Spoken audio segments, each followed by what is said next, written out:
Have you ever grabbed your phone for just 1 minute and suddenly it's been 45 minutes, you're scrolling reels, you don't know why you're laughing, and you have no idea what you were supposed to do originally?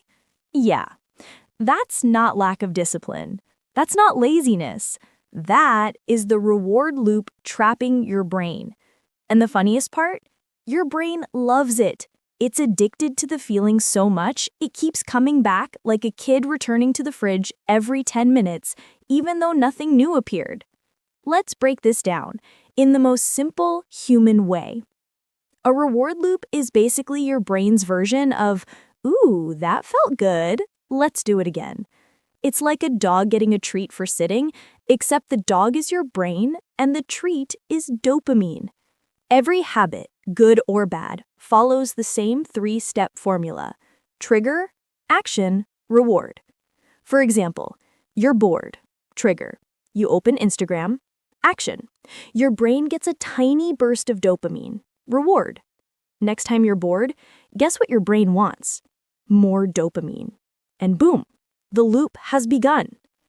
Let's look at a few real-life examples that you'll definitely relate to. You feel a little stressed. Your brain goes, hey, remember that chocolate? You eat the chocolate.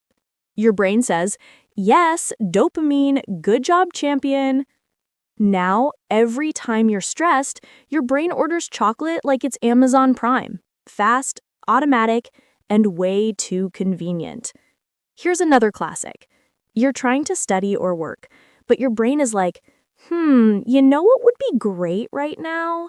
Checking your phone for absolutely no reason. You check it, dopamine hits, and your brain saves that moment as proof. Whenever we're stressed, let's escape. And that's how procrastination becomes a habit, not because you're lazy, but because your brain chooses the easiest reward. Your brain loves shortcuts. It's basically a lazy genius. Now let's get slightly scientific, but in a way even your half-asleep self can understand. When you do something pleasurable, eating something tasty, scrolling, gaming, watching reels, shopping, even gossiping, your brain releases a chemical called dopamine. Dopamine is like your brain's yay signal. The problem? Your brain doesn't care if the habit is good or bad. It only cares about the dopamine. So whether it's exercising or binge-watching shows at 3 a.m. or texting your ex for closure, your brain is like, if it feels good, do it again. Your brain doesn't want peace. It wants rewards. And this is where habits become traps. For example, you tell yourself, I'll go to the gym.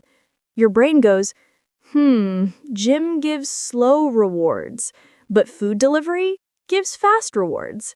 Choose wisely. Guess who wins? Not the gym. That's why bad habits stick so easily, because they give instant dopamine. And good habits? They give delayed dopamine. Your brain is like a toddler. It wants the candy now, not later. But here's the plot twist. Dopamine wasn't made to trap you. It was designed to help you survive. Back in ancient times, you find food, dopamine. You stay safe, dopamine. You find a partner, dopamine. Your brain simply evolved to chase what feels rewarding.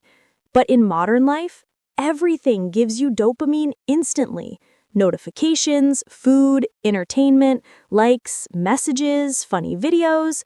Your brain is overwhelmed. It starts craving shortcuts. And suddenly, your habits are controlling you instead of the other way around. Let's look at a hilarious everyday example. You wake up. Before your feet touch the floor, your hand automatically reaches for your phone. Why? Because your brain is hoping for a dopamine hit. Maybe a message, maybe a like, maybe a meme, maybe your crush saw your story. Anything. That's the reward loop. You don't even think anymore. You just do. Another one. You're bored for 2 seconds. Your brain panics. We need entertainment. Quick.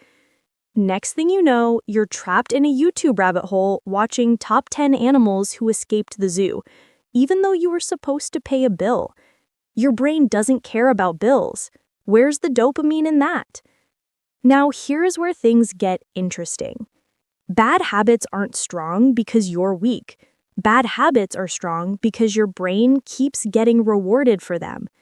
Every time you repeat the loop, your brain builds a deeper pathway, like carving a deeper groove in the mind. Eventually, your brain takes that path automatically. But, and this is the good news, this same loop can be used to build good habits. You just need two things: make the habit easier and make the reward satisfying. For example, instead of trying to meditate for 20 minutes, start with 2 minutes. Reward yourself after. Your brain learns, hey, that felt good. Instead of forcing a 1-hour workout, do 10 minutes. Reward your brain with music or relaxation. You can literally hack your own reward loop, because the truth is, your brain isn't your enemy. It's just addicted to the wrong shortcuts. Once you teach it new shortcuts, healthier ones, it follows those too. The real trick is understanding this. You don't rise to the level of your goals. You fall to the level of your habits.